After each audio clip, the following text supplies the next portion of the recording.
Bonjour tout le monde.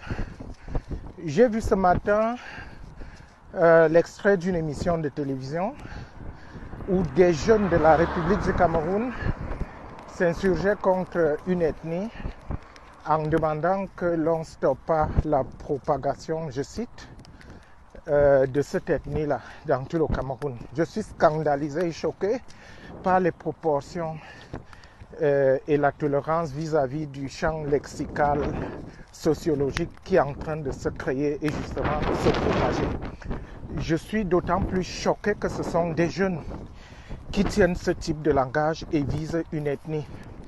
Je suis encore plus choqué parce que je constate qu'il y a des Camerounais qui se comportent comme s'il n'y avait que deux ethnies au Cameroun. La soi-disant ethnie Beti et la soi-disant ethnie Bamileke. Je suis choqué.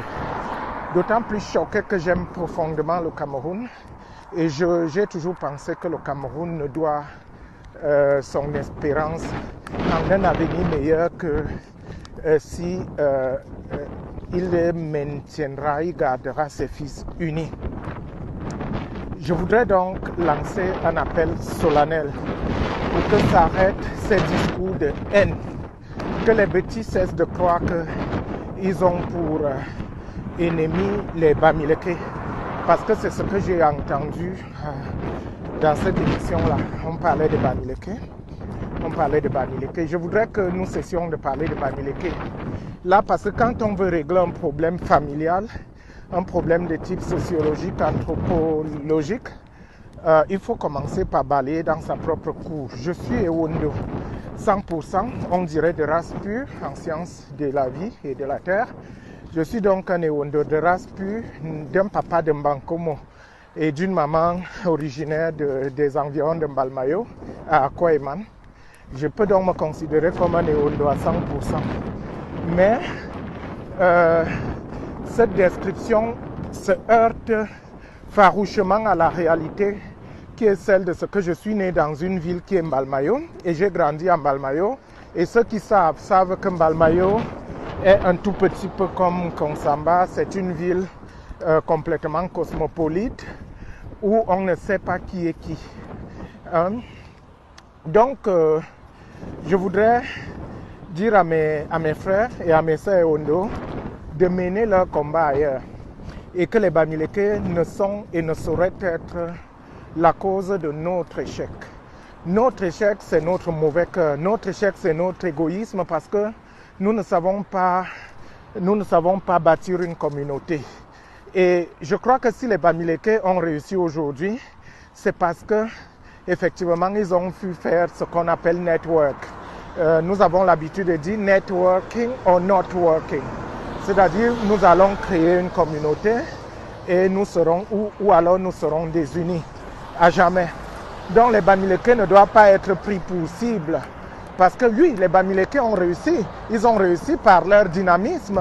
C'est-à-dire que l'amour de son peuple ne peut pas être considéré comme du tribalisme. C'est plutôt la haine des autres qui est un facteur de tribalisme. Ce que je voudrais donc dire, qu'il faut que nous arrêtions cela. Les Bamileke ne sont pas nos ennemis. Et nous ne devons pas considérer le Cameroun qui n'est plus un large village. Le Cameroun n'est plus le large village qu'il fut dans les années 50. Le Cameroun, c'est un pays qui a pris son essor, son envol vers les années 60 avec l'ancien président de la République. Et que si nos élites voraces n'avaient pas contribué à stopper l'élan de son développement, le Cameroun serait aujourd'hui au même niveau que des pays, je n'exagère pas, comme la Chine, comme les Corées. Alors, les Bamileke ont su tirer profit de cela. Lorsque nous pensons que, parce que par le hasard des choses, nous sommes nés à Yaoundé, nous ne devons pas perdre de vue que Yaoundé est la capitale du Cameroun et que Yaoundé a cessé d'être le village de quelqu'un. Yaoundé, c'est la capitale du Cameroun. J'ai eu la chance de travailler dans une dizaine de pays, en Afrique, en Asie, en Europe. Et je peux vous dire que ce discours que nous menons n'est pas l'apanage du seul Cameroun. Je voudrais que nous fassions très attention et que nous sachions que Yaoundé nous appartient à nous tous. Et que le discours de renvoyer chacun chez soi est un discours typiquement anti-républicain. Et c'est un discours porteur, comme dirait quelqu'un, foncièrement conflictogène, hein, qui porte des germes de déstabilisation. Et il faut arrêter ce type de discours immédiatement. Il ne me semble pas que les Bamileke soient la population la plus dangereuse du monde. Non, les Bamileke s'aiment. Ils s'aiment entre eux. Ils s'entraident entre eux. Ils ont le souci, comme dirait quelqu'un, comme les Juifs, hein, de devenir toujours meilleurs. Et on ne peut pas, au lieu de les copier, leur en vouloir pour cela. Ce ne sont pas les Bamileke qui empêchent nos élites d'envoyer nos enfants étudier partout. Ce ne sont pas les Bamileke qui empêchent nos élites d'aider nos frères. Ce ne sont pas les Bamileke qui nous empêchent de faire communauté pour acheter des terrains et construire. C'est normal. Il est normal que ceux qui travaillent dur, qui ont des moyens pour s'épanouir partout, pour s'installer partout, qu'ils puissent s'installer là où ils se sentent libres.